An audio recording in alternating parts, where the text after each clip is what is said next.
ఈరోజు నేను బైబిల్లో ఉన్న ఒక పుస్తకాన్ని మీకు పరిచయం చేస్తాను. ఆ పుస్తకంకి ఒకవేళ కనుక మీరు నన్ను పేరు పెట్టమంటే ఏమని పేరు పెడతానంటే బెటర్ దెన్ ద బెస్ట్ అని పేరు పెడతాను. ఆ పుస్తకానికి బెటర్ దెన్ ద బెస్ట్ అంటే శ్రేష్టమైన దానికంటే మంచిది. శ్రేష్టమైన దానికంటే మంచిది ఉంటాను వీల్లేదు, కానీ ఆ పుస్తకం అలాగే ఉంటుంది. ఎలాగంటే ఆ పుస్తకాన్ని చాలామంది ఎవరు రాశారు అనేది ఒక ప్రశ్నగా పెట్టుకుంటారు, కానీ తెలుగు బైబిల్లో ఎటువంటి వాదన లేకుండా పౌలు రాశాడు అంటారు. నేను మాట్లాడుతుంది హెబ్రీయులకు రాసిన పత్రిక గురించి. మీరు అప్పుడే ఏం తీయొద్దు, నేను కథలాగా చెప్తాను హెబ్రీయులకు రాసిన పత్రిక ఏంటి అనేది. దాంట్లో ఒక చిన్న భాగాన్ని మనం ధ్యానం చేసుకుందాం. అది ఇప్పుడు మనం చేసే పని అన్నమాట. హెబ్రీయులకు రాసిన పత్రికకి 13 అధ్యాయాలు. ఈ 13 అధ్యాయాల్లో 3 విషయాలు ఉన్నాయి. ఒకటి, ఈ హెబ్రీయులకు రాసిన పత్రిక అంతా కూడా శ్రేష్టమైన విశ్వాసం ఏది, శ్రేష్టమైన విశ్వాసం ఏది అదనమాట. అయితే ఈ శ్రేష్టమైన విశ్వాసం ఏది అనే దాంట్లో ఎవరి మీద విశ్వాసం ఉంచాలి, విశ్వాసం ఎవరు ఉంచారు, ఆ విధంగా విశ్వాసం ఉంటే మనకొచ్చేది ఏంటి, 3 విషయాలు రాసుకుంటా వచ్చాడనమాట. అయితే ఇది ఎవరు రాశారు? పౌలు భక్తుడు రాశాడు. ఎవరికి రాస్తున్నాడు? యూదులకు రాస్తున్నాడు, ఇశ్రాయేలీలకు రాస్తున్నాడు. అందుకనే హెబ్రీయులకు రాసిన పత్రిక, హెబ్రీయులకు రాసిన పత్రిక అన్నారు. ఎందుకంటే వాళ్ళంతా యూదులే, వాళ్ళకి బాగా అర్థమవుతుంది. వాళ్ళు ఏ విధంగా అర్థం చేసుకున్నారో మనం తెలుసుకుంటే మనం కూడా అర్థం చేసుకోగలుగుతాం అనమాట. అందుకనే ఈ వాళ్ళ ధోరణి మనం ఆలోచిద్దాం. హెబ్రీయులకి చాలా గర్వం ఇవ్వక, హెబ్రీయులకి చాలా ఒక విధంగా మేము గొప్పోళ్ళం అనేటువంటి ఆలోచన ఎక్కువ అనమాట. అంత దాకెందుకు, ఎవడైనా సరే వాడుకున్న గొప్పతనం చెప్పుకుంటాడు, ఎవడైనా సరే. హెబ్రీయులు కూడా అలాగే గొప్పతనం చెప్పుకునేవాళ్ళు. అయితే ఈ పౌలు భక్తుడు వాళ్ళ గొప్పతనాల గురించి చెప్తూ ఈ విధంగా మాట్లాడాడు. అరే బాబు, మీరేమని చెప్పుకుంటారు తెలుసా, మాకు దేవదూతలు ఉన్నారు తెలుసా అని చెప్పుకుంటారు. దేవదూతలు ఏం చేస్తారు? దేవుడి దగ్గర నుంచి మన దగ్గరికి సమాచారం తెస్తాడు. అయితే నేను ఒక మాట చెప్పమంటారా, దేవదూతల కంటే శ్రేష్టమైన వాడిని మీకు పరిచయం చేస్తా. ఆయన ఎందుకు శ్రేష్టమైనవాడు తెలుసా? దేవుడు ఏ దేవదూతతో కూడా ఈ విధంగా అనలేదు, నువ్వు నా కుమారుడివి, నా పక్కన కూర్చో అని ఈయనతో అన్నాడు. కాబట్టి దేవదూతల కంటే ఈయన గొప్పడు. వాళ్ళు ఏమన్నారు తెలుసా యూదులు? అయ్యా మాకు అబ్రహాం ఉన్నాడని. అయ్యా మీరు అబ్రహాం ఉన్నాడని నమ్ముతున్నారు, నేను కాదనట్లా.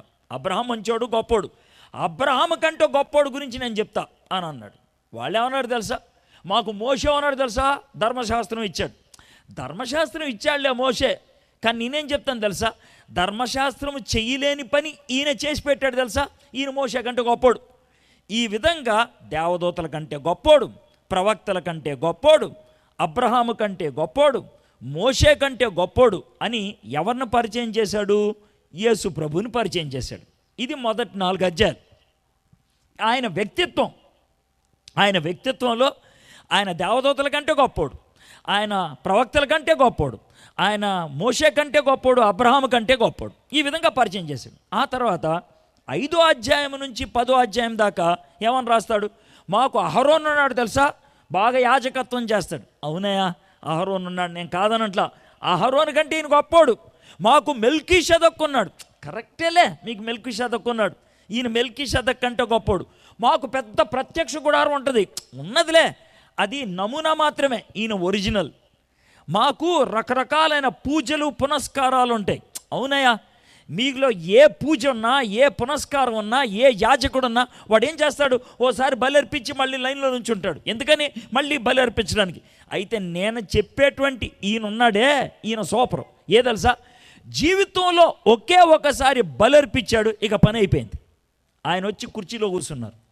ఇంకా మళ్ళీ బలి అర్పించక్కర్లా, ఆయనే అంతిమ బలి, ఆయనే అంతిమైనటువంటి యాజకుడు. ఆయన లాంటివాడు ఇంకెవడు లేడయా అన్నాడు. కాబట్టి మొదటి 4 అధ్యాయాల్లో ఆయన గొప్పోడు. తర్వాత 6 అధ్యాయాల్లో ఆయన పరిచర్య గొప్పది, ఆయన గొప్ప వ్యక్తి, ఆయన పరిచర్య గొప్పది. 10 అధ్యాయాల్లో యేసు ప్రభు ఎవరు, ఆయన ఏం చేశాడు రాశాడు, అయిపోయింది. 11వ అధ్యాయంలో ఏం చేశాడు? ఒక్క అధ్యాయంలో 35 మంది గురించి రాశాడు. 35. వీళ్ళంతా ఎవరో తెలుసా? ఆ యేసయ్య మీద, లేకపోతే ఆ దేవుని మీద వీళ్ళు విశ్వాసం ఉంచినటువంటి వాళ్ళు. వీళ్ళని విశ్వాస వీరులు అంటారు. ఎంతమంది? 35 మంది. ఇదివరకు లక్స్ సోప్ అంటే చాలా పేరుండేది, ఇదివరకు అంటే ఒక 20 ఏళ్ల క్రితం.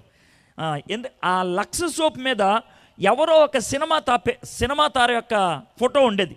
హేమమాలిని ఫోటో ఉండేది, ఆ తర్వాత డింపుల్ కపాడియా ఫోటో ఉండేది, ఆ తర్వాత శ్రీదేవి ఫోటో ఉండేది. అంటే ఆ సబ్బు మీద ఎవరి ఫోటో ఉంటే వాళ్ళు ఇక మన భారతదేశంలో సూపర్ హీరోయిన్ ఆమె అన్నమాట. కాబట్టి అదేవిధంగా ఈ 35 మంది యొక్క జీవితాలు చూస్తే వీళ్ళు సూపర్ అనమాట. వాళ్ళు చెప్తా ఉంటారు, ఏమన్నా తెలుసా, ఈ దేవుడు చాలా గొప్పడయా, ఈయన చాలా గొప్పడు. ఒకళ్ళు కాదు, ఇద్దరు కాదు, 35 మంది చెప్పారు.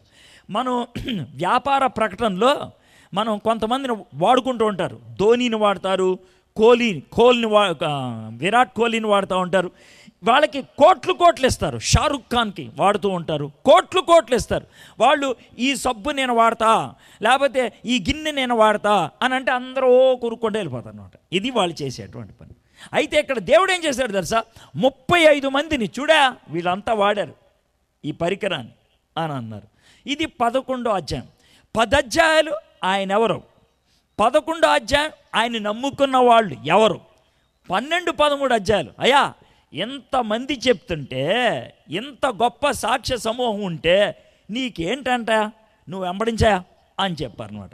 ఇదండి 13 అధ్యాయాల హిబ్రీలకు రాసినటువంటి పత్రిక గురించి ఉన్నటువంటి విషయం. అర్థమైందా? అయితే హిబ్రీలకు రాసిన పత్రిక ప్రాముఖ్యంగా ఈరోజు మనం నేర్చుకునే పాఠం దేని గురించి అంటే విశ్వాసం. దేని గురించి? విశ్వాసం అనేది లేకుండా ఈ లోకంలో ఏ మనిషి బతకలేడు. మనిషి బతకాలంటే విశ్వాసం ఉండాల్సిందే, ఖచ్చితంగా విశ్వాసం. ఇప్పుడు మనం ఆటో ఎక్కామనుకోండి, ఆటో డ్రైవర్ మీద మనకు విశ్వాసం. ఎవడు కూడా ఆటో ఎక్కక ముందరే ఎంతకాలం నుంచి డ్రైవింగ్ చేస్తున్నావురా, నీకు డ్రైవింగ్ లైసెన్స్ ఉందా, గత 2 ఏళ్లలో ఎన్నిసార్లు యాక్సిడెంట్ అయిందిరా అని లెక్కలు అడుగుతారా? అడగరు, ఎక్కి కూర్చుంటారు. ఏ హోటల్లోకి వెళ్ళినా మనం ఇడ్లీ తీసుకుంటాం, లేదా దోశ తీసుకుంటాం, ఏదో తీసుకుంటాం. మీరు బైబిల్ విశ్వాసులు అయితే ప్రార్థన చేసుకొని తింటారు, విశ్వాసులు కాకపోతే అది కూడా చేయరు. అంతేగాని ఒకసారి వంట చూడండి అండి, నేను ఆడు మంచోడు కాదో చూస్తాను అప్పుడు తింటాను అంటారా? అనరు. హోటల్లో విశ్వాసం, మనము ఆటో ఎక్కితే విశ్వాసం, రైలు బండి ఎక్కితే విశ్వాసం, ఏది చేసినా ఈ లోకంలో విశ్వాసం లేకుండా ఎవ్వడూ ఉండలేడు. అది విషయం. ఆ విశ్వాసం గురించి వర్ణించేటువంటి పుస్తకాన్నే హిబ్రీలకు రాసిన పత్రిక 11వ అధ్యాయం అంటారు. ఆ అధ్యాయంలో విశ్వాస వీరుల యొక్క పట్టి ఉంది. ఒకవేళ మీ దగ్గర బైబిల్ ఉంటే హిబ్రీలకు రాసినటువంటి పత్రిక 11వ అధ్యాయం, హిబ్రీలకు రాసిన పత్రిక 11వ అధ్యాయం 1వ వచనం చదువుతున్నాను. విశ్వాసం అనున్నది నిరీక్షింపబడి వాటి యొక్క నిజ స్వరూపమును అదృశ్యమైనవి ఉన్నవనుటకు రుజువు అయి ఉన్నది. ఇది 1వ వచనం.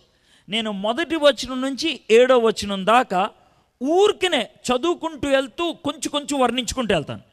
నేను ఈరోజు బోధించాలనుకుంది 8వ అధ్యాయం నుంచి 8వ వచనం నుంచి 12వ వచనం దాకా. అయితే 1 నుంచి 7 దాకా ఊరికనే అసలు విశ్వాసం అంటే ఏంటి దాని గురించి చిన్న పరిచయం అన్నమాట. ఊరినే కథలాగా చెప్పుకుంటూ వెళ్దాం. ఆ తర్వాత 8వ వచనం నుంచి మనం ధ్యానం చేసుకుందాం.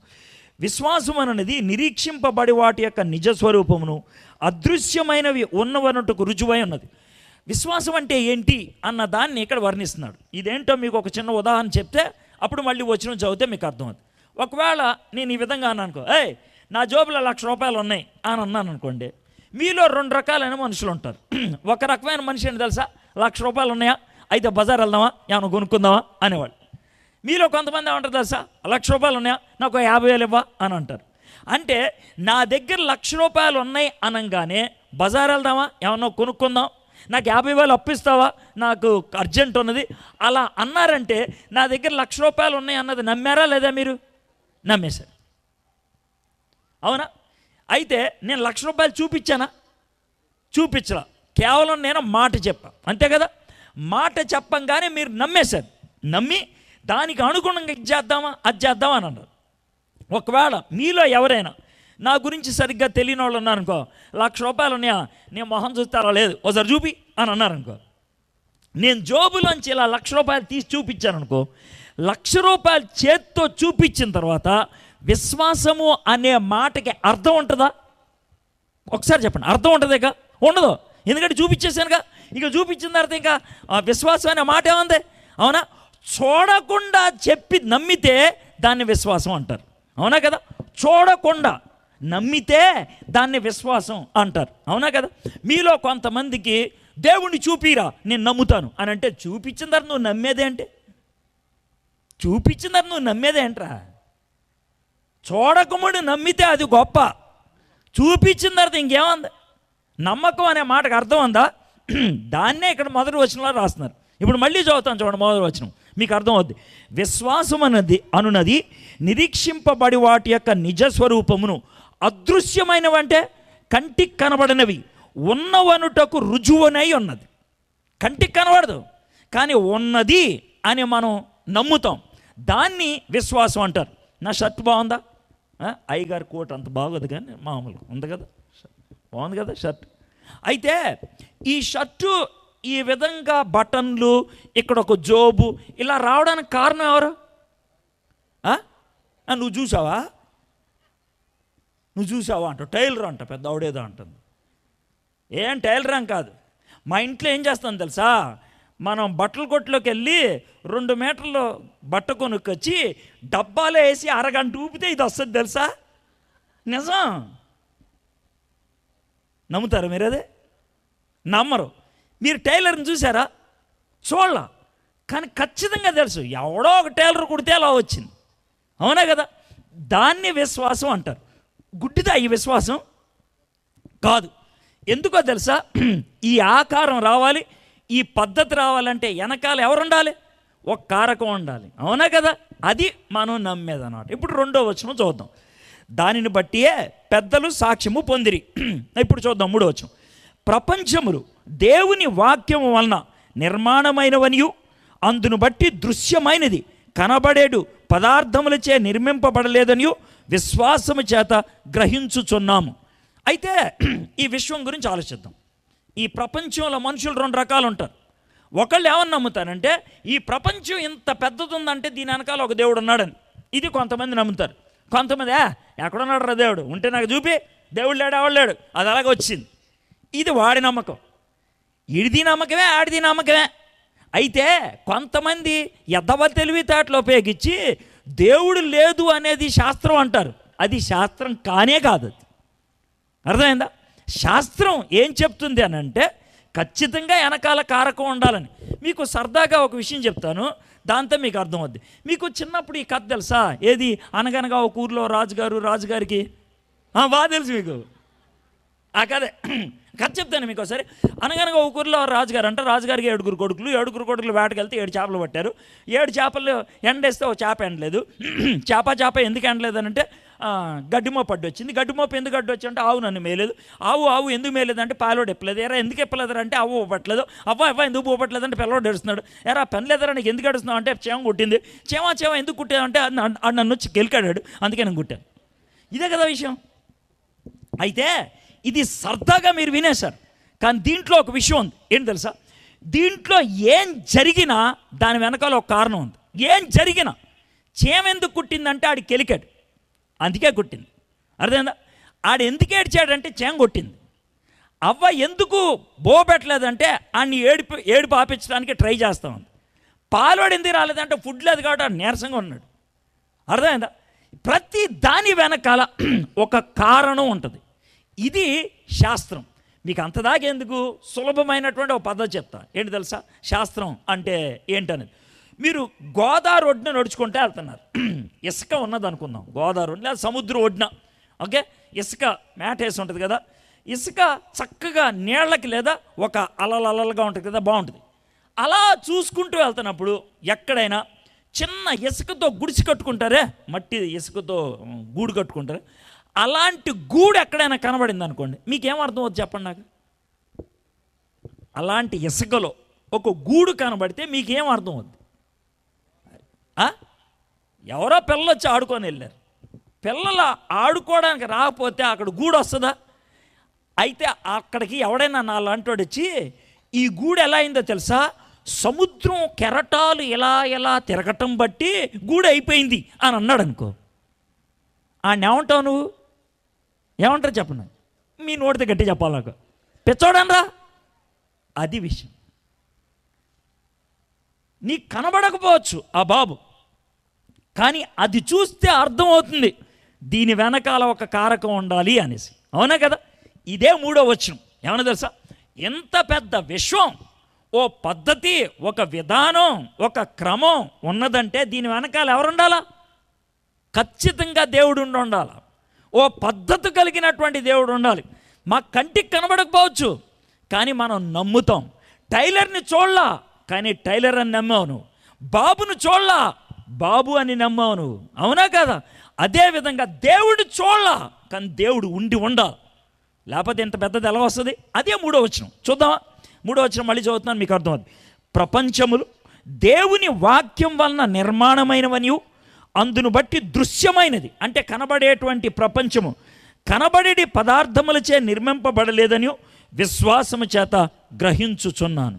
దేవుడు కనబడ్డు, కానీ ఆయన నోటి మాటతో సృజించబడినది. ఇది విశ్వాసం. విశ్వాసం యొక్క పునాది. అయితే గుర్తుపెట్టుకోండి, దేవుణ్ణి నమ్మనివాడు దేన్ని నమ్ముకుంటాడు? దేవుణ్ణి నమ్మనివాడు దేన్ని నమ్ముకుంటాడు? గాలిని నమ్ముకుంటాడు. గాలి నమ్ముకున్నవాడు బాగుపడతాడా? బాగుపడు, అస్సలు బాగుపడు. మనం ఏమనుకుంటామంటే నాకు నమ్మకం లేకపోతే ఏమైంది అని. యోహాను సువార్త 3వ అధ్యాయం 18వ వచనం తీయక్కర్లేదు, కానీ విషయం చెప్తున్నాను. ఏమంటారు తెలుసా? యేసు ప్రభువారు, నా యందు విశ్వాసం ఉంచువాడు నిత్య జీవము గలవాడు. బాగుందండి, బాగుంది. ఒకవేళ విశ్వాసం లేదనుకో, ఏమవుతుందో తెలుసా? నువ్వు నాశనం అవుతావు. కాబట్టి అంత ఖచ్చితమైందనమాట, అంత ఖచ్చితమైంది. పోలియో చుక్కలు వేసుకోమని చెప్తారు. కొన్ని సంవత్సరాల క్రితం, లేదా అంటే ఒక 15 ఏళ్ళు 20 ఏళ్ల క్రితం టీకాలు వేసేవాళ్ళు వస్తున్నారంటే పాపం చదువు లేనటువంటి తల్లులు ఏం చేసేవాళ్ళు తెలుసా? పిల్లల్ని దాచిపెట్టేసేవాళ్ళు. ఎందుకో తెలుసా? ఈ టీకాలు ఇస్తే 2 రోజులు 3 రోజులు జ్వరం వస్తుంది. 2 రోజులు 3 రోజులు జ్వరం వస్తుంది, కానీ జీవితాంతం వచ్చే జబ్బుని ఆపుద్దా లేదా? పాపం వాళ్ళకి తెలియక ఈ టీకాలు వేస్తే ఏదో రోగం వస్తుందని వాళ్ళు ఇచ్చేవాళ్ళు కాదు, దాచిపెట్టేసేవాళ్ళు. అవునా కదా? మనలో కొంతమంది ఆ టైప్ అన్నమాట. విశ్వాసం చూపించకపోతే ఏమవుద్ది? జబ్బు వస్తుంది, పోతావు, నాశనం అయిపోతావు. అది దేవుడు చెప్తున్నటువంటి మాట. సో విశ్వాసం గురించి 3 వచనాల్లో ఒక పరిచయం వచ్చింది. విశ్వాసం అంటే ఏంటో ఇప్పుడు 4వ వచనం బట్టి మనం చూద్దాం. విశ్వాసమును బట్టి హేబేలు కయ్యను కంటే శ్రేష్టమైన బలి దేవునికి అర్పించను. దేవుడు అతని అర్పణలను గురించి సాక్ష్యం ఇచ్చినప్పుడు అతడు ఆ విశ్వాసమును బట్టి నీతిమంతుడని సాక్ష్యం పొందెను. అతడు మృతి నొందియు ఆ విశ్వాసము ద్వారా మాట్లాడుచున్నాడు. నేను చెప్పాను, ఊరినే పరిచయంలాగా చెప్తాను. ఈ విధమైనటువంటి దేవుణ్ణి విశ్వాసము ఉంచినప్పుడు ఎవరు ఎలా వ్యవహరించారు దాన్ని బట్టి వాళ్ళకు వచ్చిందేంటి? విశ్వాసం ఉంచడం బట్టి హేబేలు ఏం చేశాడు తెలుసా? నా దేవుడు గొప్పోడు అని శ్రేష్టమైంది ఇచ్చాడు. మన దేవుడి గురించి సరి అయిన అభిప్రాయం లేకపోతే నాసిరకమైన కానుకిస్తాం. మన దేవుడి గురించి సరి అయిన అభిప్రాయం ఉంటే శ్రేష్టమైంది ఇస్తాం. హేబేలుకి శ్రేష్టమైనటువంటి అభిప్రాయం ఉన్నది, శ్రేష్టమైనది ఇచ్చాడు. దిల్సే ఇచ్చాడు, హృదయపూర్వకంగా ఇచ్చాడు, మనపూర్వకంగా ఇచ్చాడు. అయితే మనము ఇచ్చేటప్పుడు దేవుడి గురించి మనకున్న విశ్వాసం బయటపడుతుంది. గుర్తుపెట్టుకోండి, ఇందాక అయ్యగారు మాట్లాడుతూ కానుకల పరిచర్య అనే పదం ఉపయోగించారు. కానుకల పరిచర్య, దేవునికి ఇవ్వటం అనేది పరిచర్య, అది ఎక్స్ట్రా కాదు, అది పరిచర్య. ఆ పరిచర్యలో నువ్వు ఇచ్చేటప్పుడు నీ విశ్వాసం ఏంటో నువ్వు చూపిస్తున్నావు. నీ విశ్వాసం ఏంటో చూపిస్తున్నావు. విశ్వాసం అంటే ఏంటో మీకు చెప్పాలంటే, సారేపతి అనేటువంటి ప్రాంతంలో ఒక విధవరాలు, అర్థమైందా? ఆ ప్రాంతం అంతా కూడా కరువు వచ్చింది. కొంచెం పిండి ఉంది, ఇంకా అదే లాస్ట్, ఇక ఆ పిండి అయిపోతుంది. ఆ పిండితో మహా అయితే 2 రొట్టెలు తయారవుతాయి. ఆమెకి వాళ్ళ బాబుకి చెరొక అట్టు తినేసి, ఇదే జీవితంలో చివరి అట్టు తినేసి ఎంతకాలం బతికి చచ్చిపోవాలంతే. ఆ విధంగా కొంచెం పిండి ఉంది. అయితే ఆ సారేపతి విధవరాల్ని ఏలియా అనేటువంటి ప్రవక్త కలిసి ఏమన్నాడు తెలుసా? అమ్మా, నువ్వు 2 రొట్టెలు చేసుకుంటావు కదా, అవే కదా చివరి 2 రొట్టెలు అవి నాకు పెట్టు అన్నాడు. ఏం మనిషి బాబు, ఇదే జీవితానికి చివరిదే. ఇది తిని ఒక 2 రోజులు బతికి చచ్చిపోదాం అనుకున్నాం, నీకు ఇచ్చేసామనుకో ఇప్పుడే చచ్చిపోతాం మేము. పర్లేదు, ఆ 2 నాకు ఇచ్చేసాను అంటే ఇచ్చేసిందా. ఎందుకో తెలుసా, దేవుడు ఆమెకు విశ్వాసం పుట్టేటట్లు చేశాడు ఆ ప్రవక్త మీద. ఆ 2 రొట్టెలు ఇచ్చేయటంతో దేవుడు ఏ విధంగా ఆశీర్వదించాడంటే ఆమె బుడ్డిలో నూనె ఇంకెప్పుడు అయిపోలేదు, ఆమె పిండి తరగలేదు. శ్రేష్టమైంది ఇవ్వడం అంటే హేబేలు ఆ విధంగా ఇచ్చాడు. ఎందుకో తెలుసా, తన దేవుడి మీద ఉన్నటువంటి నమ్మకం, అది తన దేవుడి మీద ఉన్న నమ్మకం. చిన్న పిల్లలు ఉంటారే, వాళ్ళకి అర్థమవుతుంది. ఏంటి తెలుసా, చిన్న పిల్లలకి చాక్లెట్ ఇచ్చామనుకోండి, అర్థమైందా, వాళ్ళ అమ్మ కానీ వాళ్ళ నాన్న కానీ బాగా ప్రేమించేవాళ్ళనుకో చాక్లెట్ ఇవ్వంటే చిన్నపిల్లలు ఇచ్చేస్తారు. బయట వాళ్ళు అడిగితే ఇస్తారు వాళ్ళకి, అంటే బయట వాళ్ళ మీద వాళ్ళకి ఏమీ లేదు, అమ్మ మీద ఏముంది. అమ్మకి చాక్లెట్ ఇస్తే నాకు ఇస్తుంది, మళ్ళీ బయట వాళ్ళకి ఇస్తే ఈరేమో. దేవుడి మీద నీకు నమ్మకం ఉంటే నీకు ఉన్నది ఇస్తావు. విశ్వాసం అంటే ఏంటో అర్థమైందా మీకు? పరిచర్యలో అక్కడ తెలుస్తుంది. దేవుడికి సమయం ఇవ్వటం, దేవుడికి కానుక ఇవ్వటం, దేవుడికి ప్రేమను అందించటం విశ్వాసం మీద ఆధారపడింది. హేబెల్ ఆ విధంగా విశ్వాసాన్ని చూపించాడు. సరే వదిలే, ఊరినే పరిచయం లాగా. ఓకే, తర్వాత 5వ వచనం, విశ్వాసమును బట్టి హానోకు మరణము చూడకుండానట్లు కొనిపోబడెను.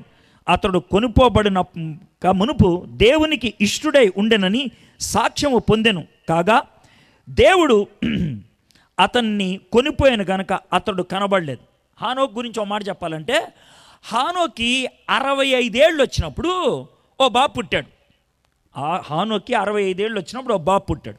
ఆ బాబు పుట్టక ముందు దేవుడు హానోక్కి కనబడి, అయ్యా హానోకు, నీకు కొడుకు పుడతాడు, అర్థమైందా, వాడికి ఓ పేరు పెట్టాలి అన్నాడు. ఏం పేరు పెట్టాలి ప్రభా, చెప్పు, రాసుకుంటా అన్నాడు. అంటే అని చెప్పాడు దేవుడు. ఏమంటా, అదేనయ్యా, అదేం పేరు వేసాయా అంటే అదే పేరు అని అన్నాడు. ఏంటి పేరు అని అంటే, ఆడు పోతే లోకం పోద్ది, అదేనమాట పరిస్థితి. ఆడి పేరే అది.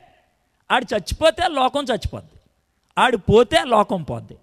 అది ఆయన పేరు అనమాట, మెతూషల అంటే ఆయన తర్వాత ప్రపంచం ఆగిపోద్ది. అంటే అర్థమేంటి తెలుసా, ఈ బాబు బతుకుంటే లోకం ఉంటుంది, వీడు చచ్చిపోతే లోకం పోద్ది. ఆలోచించండి, మెతూషలకు 2 ఏళ్ళు వచ్చినాయి, విరోచనాలు వచ్చినాయి అనుకో వాడికి. అరే బాబు, నీకు విరోచనాలు అయితే మాకు భయంరా బాబు, నువ్వుతో పాటు మేము కూడా పోతాంరా బాబు. వీడు కొంచెం ఎక్కువ దగ్గాడు అనుకో, అరే దగ్గొద్దురా బాబు, దగ్గొద్దు, నువ్వు పోతే మేము కూడా పోతారా బాబు. ఆడికి జ్వరం వచ్చి, అరే నీకు జ్వరం వస్తే మేము కూడా పోతారా బాబు. ఎంత జాగ్రత్తగా వాణ్ణి అతి మధురంగా పెంచుకుంటూ వచ్చి ఉంటాడు. ఆ మెతూషలాని 300 ఏళ్ళు పెంచాడు ఈయన. 300 ఏళ్ళు, వాడు పుట్టినప్పటి నుంచి 300 ఏళ్ళు చాలా జాగ్రత్తగా హానోక్ అనే ఆయన ఆ కొడుకును చూసుకుంటూ భద్రంగా, పవిత్రంగా, జాగ్రత్తగా బతుకుతూ ఉన్నాడు. ఆ విధంగా ఎంత జాగ్రత్తగా బతికాడంటే దేవుడు చూసామన్నాడు తెలుసా, అయ్యా నువ్వు చాలా పవిత్రంగా నడుస్తున్నావయ్యా, నువ్వు చాలా పవిత్రంగా కొనసాగుతున్నావు, వచ్చాయి పరలోకంకి వచ్చాయని చావును చూడకుండా 300 ఏళ్ల తర్వాత హానోకుని పైకి తీసుకెళ్ళిపోయాడు. అది విశ్వాసం. హేబేలు విశ్వాసం చూసాం, హానోకు విశ్వాసం చూసాం. ఈ విధంగా విశ్వాసం గురించి చూపించిన తర్వాత విశ్వాసం గురించి మళ్ళీ ఇంకొక మాట చెప్దాం అనుకుంటున్నాడు ఆయన. ఎవరు? రచయిత. చూద్దాం 6వ వచనంలో ఏంటో. విశ్వాసం లేకుండా దేవునికి ఇష్టుడై ఉండుట అసాధ్యము.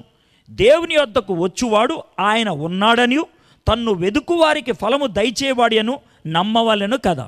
హలో, విశ్వాసం గనక ఈ రాత్రి నీకు లేకపోతే, అర్థమైందా, దేవుడు నిన్ను తృప్తిపరచలేడు, ఆయన పరచడు. నీకు తృప్తి కలగాలంటే నీకు విశ్వాసం ఉండాలి. దేవుడు సంతోషించాలంటే నీకు విశ్వాసం ఉండాలి. గుర్తుపెట్టుకోండి, చాలామంది ఏమనుకుంటారు తెలుసా, కానుకేస్తే దేవుడికి సంతోషం వస్తుందని, మీటింగ్కి వస్తే దేవుడికి సంతోషం వస్తుందని, బైబిల్ చదువుకుంటే దేవుడికి సంతోషం వస్తుందని, ప్రార్థన చేస్తే దేవుడికి సంతోషం వస్తుంది. ఇవన్నీ పనులు బయట ఉండొచ్చు, కానీ లోన దేవుడు చూస్తాడు. అదేంటి తెలుసా, విశ్వాసం. మీకు ఒక మాట చెప్పమంటారా? మన ఇంటికి 2 రకాలైన గెస్టులు వస్తారు. ఎవరు సార్ 2 రకాలు అంటారు? ఒకళ్ళు మనకి ఇష్టమైన వాళ్ళు, ఇంకోళ్ళు మనకి ఇష్టం కానివాళ్ళు. అర్థమైందా? ఇష్టం కానివాళ్ళు మనకు వచ్చారనుకోండి, ఇంటికి అన్నం పెడతాం, కూర పెడతాం, ఏమంటే కొంచెం ముక్కలు ఏమంటారా, ఇంకో పీస్ వేసుకుంటారా, కొంచెం పెరుగు వేసుకుంటారా, కూర బాగుందా ఇవి అంటారు. ఇది బయటికి డ్రామా, అవునా కదా? కానీ లోన ఇష్టం ఉందా? లేదు. కానీ బయట తెలియకపోవచ్చు, చాలా ప్రేమగా చూపించారు అని వెళ్ళిపోవచ్చు. మనకి ఇష్టమైన వాళ్ళు వచ్చారనుకో, వాళ్ళకు కూడా అలాగే చేస్తాం. కానీ అది ఇష్టంతో ఇచ్చింది, ఇది కష్టంతో ఇచ్చింది. ఇష్టమా కష్టమా అనేది ఎవరు చూడగలుగుతారు? దేవుడు చూడగలుగుతారు. హలో, లోన్ ఉందని కదా, లోన లేకపోతే దేవుణ్ణి సంతోషపెట్టలేవు. దేవుణ్ణి సంతోషపెట్టలేకపోతే పని అవుతుంది. ఇందాక నేను వచ్చే ముందు ఒక పాస్టర్ గారు ముంబై నుంచి నాకు మెసేజ్ పంపించారు. ఏమన్నా తెలుసా? మేము 5 రోజులు ప్రార్థన చేసాం ఒక ఆవిడ కోసం, ఆవిడ బతకాలని. 5 రోజుల తర్వాత చచ్చిపోయింది. ఏం చేయమంటారు ఇప్పుడు? ఆయన పాస్టర్ ఎందుకు చచ్చిపోయింది అని అంటే నేనేమన్నాను తెలుసా? ఏమంటే ప్రార్థన అంటే బ్యాంకులో వేసే టర్మ్ డిపాజిట్ లాంటిది అనుకున్నారా? 4 రోజులు వేయండి డబ్బులు డబల్ అవుతాయి, అర్థమైందా? 15 రోజులు అవ్వండి 3 అవుతాయి అన్నట్లు. 5 రోజులు ప్రార్థన చేస్తే చచ్చిపోయేవాడు బతుకుతాడు, 10 రోజులు ప్రార్థన చేస్తే కుష్టి వ్యాధి పోద్ది, 20 రోజులు ప్రార్థన చేస్తే ఎయిడ్స్ వ్యాధి పోద్ది. ఇది ఏమన్నా పథకం అనుకున్నారా? ప్రార్థన అంటే దేవుడితో మాట్లాడతాం. ప్రార్థన అంటే దేవుడికి మనకి సంబంధాన్ని ఏర్పరచుకోవటం. ప్రార్థన చేసినప్పుడు దేవుడు తన మనసుని చెప్తాడు. ఆ మనసుని చెప్పినప్పుడు కొన్ని సందర్భాలు ఏమంటుంది తెలుసా? నువ్వు నాకు నచ్చావు, నిన్ను స్వస్థపరుస్తా. ఇంకొన్నిసార్లు ఏమంటారు తెలుసా? నువ్వు నాకు నచ్చావు కాబట్టి నేను స్వస్థపరచను. అదేంటి ప్రభా, నచ్చితే స్వస్థపరచాలి కదా? నచ్చావు కాబట్టి స్వస్థపరచను అంటున్నా. అదేంటి ప్రభా, స్వస్థపరిస్తే నువ్వు పోతావు, అందుకే స్వస్థపరచను. అలాంటివి కూడా ఉంటాయా? ఉంటాయి. మీకు బైబిల్లో ఒక ఉదాహరణ చెప్పమంటారా? పౌలు భక్తుడు లేడా? పౌలు భక్తుడు ఇలా నడిస్తే ఆయన నీడ పడితే కూడా స్వస్థత వచ్చేసేవాళ్ళంట. ఆయన బట్టని తాకితే చాలు స్వస్థత వచ్చేది. ఆయన శరీరానికి కర్చీఫ్ ఇలా తగిలిచ్చి దాన్ని తీసుకెళ్ళి జబ్బున్న వాడి మీద వేస్తే వాడికి స్వస్థత వచ్చేది. అంత దివ్యమైన శక్తిని దేవుడు అతనికి అనుగ్రహించాడు. అయితే మనోడికి జబ్బు ఉంది. ఎవరికి? పౌలుకి. ప్రార్థన చేశాడు, ప్రభా నాకున్న జబ్బుతి నేను దీను అన్నాడు. దేవుడు, ప్రభా నిన్ను అడుగుతున్నా, విశ్వాసంతో అడుగుతున్నా, నేను దీను. ప్రభా ప్లీజ్ దీవాన్, నేను తీనయా. మరి ఎలాగా? నా కృపిస్తానులే చాలు. కృపిస్తే ఏం చేయను నేను? భరించు దానికి, అంతే. అది నీకు ఉండాలి, అది ఉంటే మంచిది. అది ఉంటే నాకు ఎలా మంచిది ప్రభా? 2 కారణాలతో మంచిది. అది ఉందనుకో, నొప్పి వచ్చినప్పుడల్లా నా వైపు చూస్తావు. కాబట్టి మన ఇద్దరి మధ్యన లింక్ బాగుంటుంది. అర్థమైందా? నొప్పి వచ్చినప్పుడల్లా పైకి చూస్తావు. నొప్పి వచ్చినప్పుడు పైకి చూడటం అంటే ఈ మధ్యన వాట్సాప్లో ఒక ఆయన ఓ మంచి ఉదాహరణ చెప్పాడు, బాగుంది. 25 అంతస్తుల బిల్డింగ్ ఒకటి కడుతున్నారు. పైన 25 అంతస్తులో ఒకడు పని చేస్తున్నాడు. వాళ్ళ మిత్రుడు కింద నేల మీద ఉన్నాడు. వాడిని పిలవాలి, పైనుంచి అరుస్తుంటే వినబడట్లా. అందుకని రాయి తీసి కొట్టాడంట. కాదు, రాయి తీసి కాదు, దాని అంటారు 10 రూపాయల నోటు ఇసిరాడంట కిందకి పైనుంచి.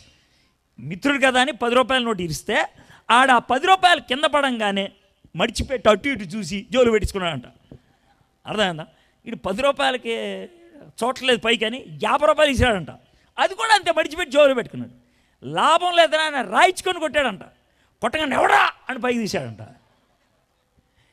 మనకి అన్ని సుఖంగా ఉంటే పైకి చూడడం, నొప్పి వస్తేనే చూస్తాం పైకి. అందుకే దేవుడు ఎవరాడు తెలుసా? కృప ఉంటుందన్న. రెండోది ఏంటి తెలుసా? నువ్వు ఎవరి దగ్గరికి వెళ్ళినా కూడా జబ్బు స్వస్థత అయిపోతుంది. నువ్వు కనుక ఎవరినైనా స్వస్థపరిచినట్లయితే, నీకే జబ్బు లేదనుకుంటే ప్రజలు ఏమనుకుంటారు తెలుసా? నువ్వే దేవుడు అనుకుంటారు. నీకు జబ్బు ఉందనుకో, ఈడు దేవుడు కాదు, ఈడు ప్రార్థన చేసేవాడు దేవుడు. దేవుడు కృపను ఇస్తాడు. దేవుడు కృపను ఇస్తాడు. సంతోష పెట్టినప్పుడు మనం ఆ కృపను అనుభవించగలుగుతాం. కృపతో కొంతమంది స్వస్థతను పొందుతారు. కృపతో కొంతమంది పరిస్థితుల్ని ఎదుర్కోవడానికి శక్తిని పొందుతారు. బాగుంది కదా? ఇప్పుడు 7వ వచనం, విశ్వాసమును బట్టి నోవహు అది వరకు చూడని సంగతులను గూర్చి దేవుని చేత హెచ్చరింపబడి భయభక్తులు గలవాడై తన ఇంటి వారి రక్షణ కొరకు ఒక ఓడను సిద్ధము చేశాను. అందువలన అతడు లోకం మీద నేరస్థాపన చేసి విశ్వాసమును బట్టి కలుగు నీతికి వారసుడాయను. అంతకుముందు చూడనటువంటిది అంటే ఏంటి చెప్తా? మీలో ఎవరికైనా చుట్టాలు గల్ఫ్లో ఉన్నారనుకోండి, కువైట్లో కానీ దుబాయ్లో కానీ ఉన్నారనుకోండి, వాళ్ళని అడగండి, అయ్యా మీకు వర్షం ఎన్నిసార్లు వస్తుందని. ఈ ప్రాంతాల్లో కువైట్లో కానీ దుబాయ్లో కానీ మస్కట్లో కానీ ఈ ప్రాంతాల్లో సంవత్సరానికి ఒకసారి లేకపోతే 2 సార్లు వర్షం వస్తుంది. ఇప్పుడు 10 ఏళ్ల క్రితంకి వెళ్తే 2 ఏళ్లకు ఒక్కసారి వర్షం వచ్చేది. 50 ఏళ్ల క్రితంకి వెళ్తే 5 ఏళ్లకు ఒకసారి వర్షం వచ్చేది. నోవహు కాలంలో ఆ ప్రాంతంలో అసలు వర్షం పడేది కాదు. మరి ఎలాగంటే పడదు అక్కడ వర్షం పడేది కాదు. మరి ఇప్పుడు ఎందుకు పడుతుందండి? మనుషులు చెట్లు బాగా వేయటం బట్టి వర్షం పడుతుంది. అప్పుడు లేవు చెట్లు, వర్షం లేదు. వర్షము లేనటువంటి ఆ ప్రాంతంలో ఒక ఎత్తైన గుట్ట మీద పడవ కట్టాడు. ఎంతకాలం పట్టిందో తెలుసా పడవ కడటానికి? 120 సంవత్సరాలు పట్టింది. పెద్ద పడవ కట్టాడు. 26,000 రకాలైన జంతువులు దాంట్లో పట్టేటట్టు పెద్ద పడవ తయారు చేశాడు ఆయన. పెద్ద పడవ, అమోఘమైనటువంటి పడవ తయారు చేశాడు. ఆ పడవ ఎందుకు తయారు చేశాడు తెలుసా? దేవుడు చెప్పితే నమ్మాడు, అంతే. విశ్వాసం ఉంటే చెప్పింది చేస్తాం. ఇప్పుడు మీకు ఒక మాట చెప్తా. ఇప్పుడు దాకా విశ్వాసం చూపించిన 3 పేర్లు చూసాం. ఎవరెవరి పేర్లు? హేబేలు, హానోకు, నోవహు. హేబేలు గురించి ఎన్ని వచనాలు ఉన్నాయి? 1. హానోకు గురించి ఎన్ని ఉన్నాయి? 1. నోవహు గురించి 1. ఇప్పుడు మనం చూడబోయేటువంటి వ్యక్తి గురించి 5 వచనాలు ఉన్నాయి. చూద్దాం. 8వ వచనం చదువుతాను. ఒక్కసారి చదివేస్తానే 8 నుంచి 12 దాకా. తర్వాత దాన్ని మనం అర్థం చేసుకుంది. ఇప్పుడు మనం ధ్యానం చేయబోయేది ఆయన గురించే. అబ్రహాము పిలువబడినప్పుడు విశ్వాసమును బట్టి ఆ పిలుపునకు లోబడి తాను స్వాస్థ్యముగా పొందనైన ప్రదేశమునకు బయలువెళ్ళను, మరియు ఎక్కడికి వెళ్ళవలనో అది ఎరుగక బయలువెళ్ళను. విశ్వాసమును బట్టి అతడును అతనితో ఆ వాగ్దానమునకు సమాన వారసులైన ఇస్సాకు, యాకోబు అనువారును గుడారముల్లో నివసించుచు అన్యుల దేశములో ఉన్నట్లుగా వాగ్దత్తు దేశములో పరవాసులేరి. ఎలయనగా దేవుడు దేనికి శిల్పయు నిర్మాణకుడై ఉన్నాడో పునాదులు గల ఆ పట్టణము కొరకు అబ్రహాము ఎదురుచూచుండెను. విశ్వాసమును బట్టి శారాయు వాగ్దానము చేసిన వాడు నమ్మదగిన వాడని ఎంచుకొనెను గనుక తాను వయస్సు గతించినదైనను గర్భము ధరించుటకు శక్తి పొందెను. అందుచేత మృతతుల్యుడైన ఆ యొక్కను నుండి సంఖ్యకు ఆకాశ నక్షత్రం వలె సముద్ర తీరము అందలి లెక్కింప శక్యము కాని విసుకవలను సంతానము కలిగెను. నాకెందుకు ఇన్ని వచనాలు ఒకేసారి చదవాలనిపించిందంటే, నోవహు గురించి ఒక వచనం ఉంది, హానోకు గురించి ఒక వచనం ఉంది, హేబేలు గురించి ఒక వచనం ఉంది. కానీ వెంటనే ఉన్నటువంటి అబ్రహాము గురించి 8 వచనాలు. ఎందుకని 6 వచనాలు ఉన్నాయి? ఎందుకని 5 వచనాలు? ఎందుకని అన్ని వచనాలు ఉన్నాయి అని అంటే, నాకేమనిపిస్తుంది అంటే, మనం విశ్వాసము అనే పాఠశాలకి వెళ్ళాం అనుకోండి. విశ్వాసం అనే పాఠశాలలో చాలామంది టీచర్లు ఉంటారు, చాలామంది మాస్టర్లు ఉంటారు. హేబేలు ఒక మాస్టర్, నోవహు ఒక మాస్టర్, రూతు ఒక టీచర్ గారు, ఎస్తేర్ ఒక టీచర్ గారు, మరియా ఒక టీచర్ గారు. వీళ్ళంతా టీచర్. అయితే ఈ టీచర్లందరినీ నడిపించడానికి ఎవరు ఉంటారు చెప్పండి? Head master. ఆ హెడ్ మాస్టరే అబ్రహాం. విశ్వాసం అనే పాఠశాలకి హెడ్ మాస్టర్ ఎవరో తెలుసా? అబ్రహాం. అయితే ఒక మాట చెప్తాను. హెడ్ మాస్టర్ని టీచర్లు ఎంపిక చేసుకుంటారా, అధికారులు నియమిస్తారా? అధికారులు. అవరే కదా, టీచర్లు కాదు, అధికారి. అయ్యా నువ్వు హెడ్ మాస్టర్ అని. ఒకవేళ టీచర్ని ఎంపిక చేసుకోమన్నారనుకో, పొర్రపాటున ఏ స్కూల్కి హెడ్ మాస్టర్ ఉండడు. ఎందుకంటే నేనని కొట్టుకుంటారు అంతే, ఎవడో. కానీ అందుకని అధికారులు చెప్తారు.